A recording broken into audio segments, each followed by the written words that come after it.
पक्षांची देखील या सगळ्या प्रकरणावर एक प्रतिक्रिया समोर आली आहे की ही जर सुडाची कारवाई असेल तर महाविकास आघाडीचे लोक एकत्र बसतील आणि चर्चा करतील असं संजय राऊत म्हणाले। काय म्हणाले ते सविस्तर स्वरूपात पाहूया।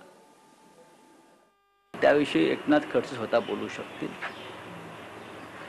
पण हे जर सुडाचं काही कारवाई असेल तर त्या संदर्भात आम्ही त्या दिवशी म्हणालो की 3 पक्षाचे लोक एकत्र बसतील महाविकास आघाडीचे आणि त्या संदर्भात बोलतील। तर मला अडकवण्याचा विरोधकांचा प्रयत्न आहे असं खडसेंनी म्हटलेलं आहे, परंतु काही झालं तरी मी सर्व चौकशांना सहकार्य करणार आहे। जे होतंय ते संपूर्ण महाराष्ट्र आणि सर्व देश पाहतोय असं खडसेंनी म्हटलेलं आहे। जेव्हापासून मी पक्ष बदललेला आहे, भाजप पक्ष बदललेला आहे, त्यानंतर या सगळ्या चौकशा ज्या आहेत त्या सुरू झालेल्या आहेत, त्यामुळे कुठेतरी या सगळ्या कारवाईला राजकीय हेतू आहे, राजकीय रंग आहे असा आरोप जो आहे तो खडसेंनी केलेला आहे। सध्या खडसे ईडी कार्यालयात दाखल झालेले आहेत, त्यांची चौकशी सुरू झालेली आहे।